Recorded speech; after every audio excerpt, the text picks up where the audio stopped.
It's Sunday morning, and every decent man and woman is listening to Test Miles with Nick Miles on FM News 101 KXL.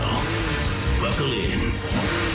Pal, time to talk cars for the next 60 minutes on your weekly automotive experience. I'm Nick Myers. You're listening to America's Automotive Radio Show, keeping you connected to the automotive world, locally created, nationally celebrated. We have been testing some cool and exciting cars this week. The team will tell you about them. Do you want to buy a classic car? The Mecum auctions are coming to Portland for the first time, and John Craman is going to join us and tell us all about them.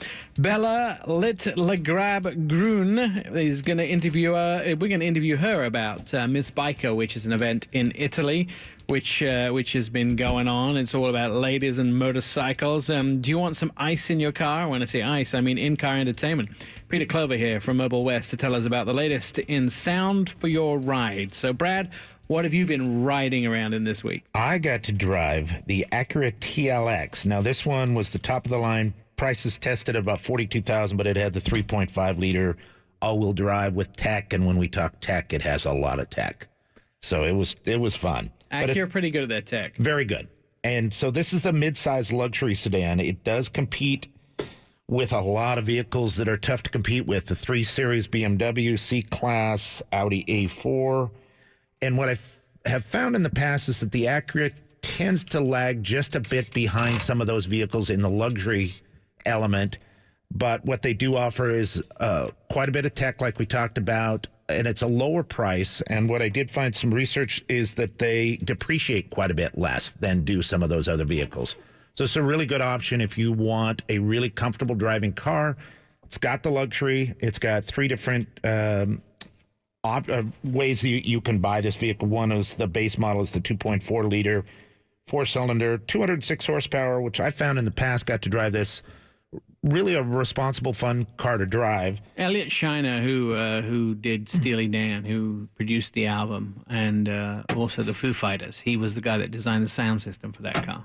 I know, because I spent a day in the car with him, and it was kind of interesting listening to him to tell me exactly how he put it together. Foo Fighters I get. Do I have to sign on with Steely Dan? I don't know, dude. They're a band from your era.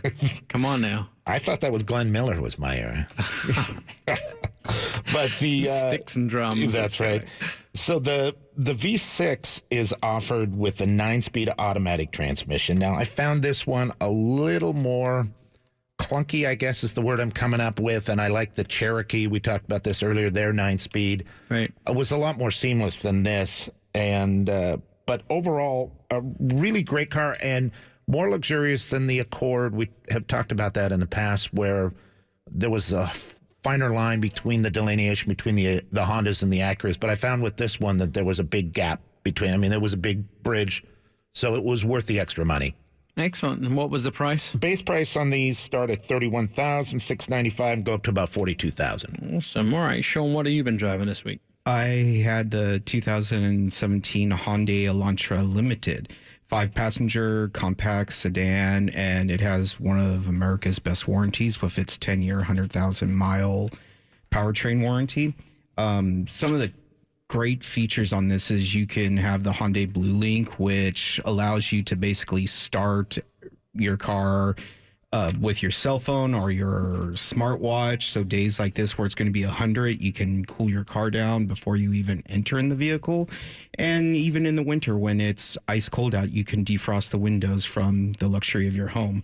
Also has... Presuming if you have a luxury home, that is.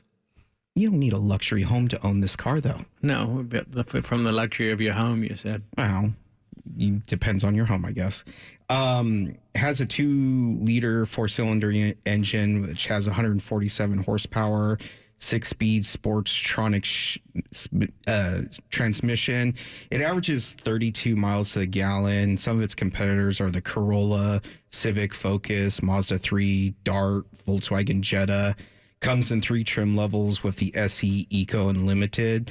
Driving, it's a little underpowered, but it feels really luxury. Or it's a luxury car. It's better ride than you'd think it is. And I think that's where it's like I come at it feeling that it's a little underpowered, because when you're sitting in this car, you feel like you're in a higher end luxury sedan, and it just doesn't have the get up and go. Still great for the city though, and comfortable. Some of the things I do like about it is the exterior styling that Hyundai has gone to. It's bold. It looks somewhat like an Audi with the big front grille on they have now. I can't really find any bad things about it. And then starting price for it is around $17,150. The one I was test driving is a little close to $30,000.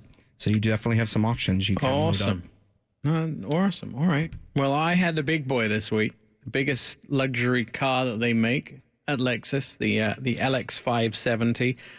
Boy, this thing is big, by the way. I don't know why they don't put a bench seat in the front, and you could actually have a whole family sit just in the front seat. I think it is the biggest, right? It is the biggest vehicle they make. 8-passenger luxury vehicle, about 7,000 pounds in weight. Towing capacity, that's what it tows. It's not actually 7,000 pounds. It tows 7,000 pounds. Suspension is electronically controlled, shock absorbers.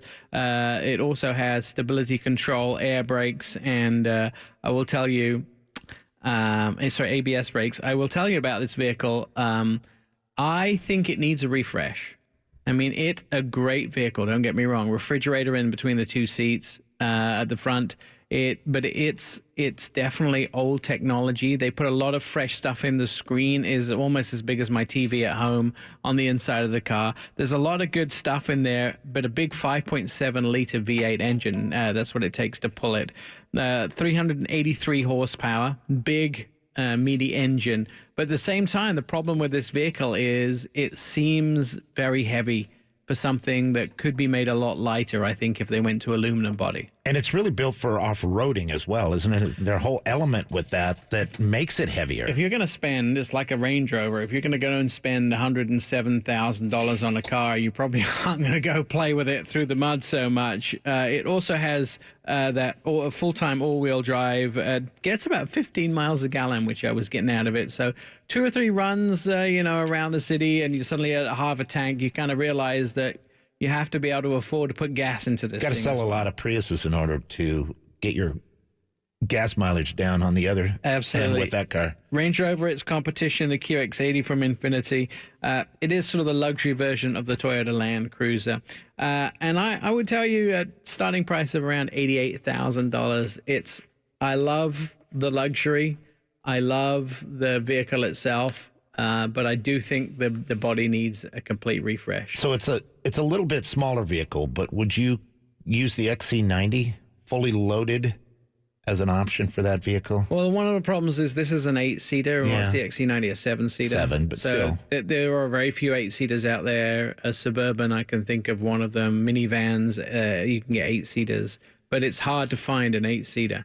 And the back seats are kind of fun. They flip down and flip up to the side of the vehicle, like the old Land Rovers did. That's kind of fun. You can do it with a switch. But there's a lot of really cool things about it.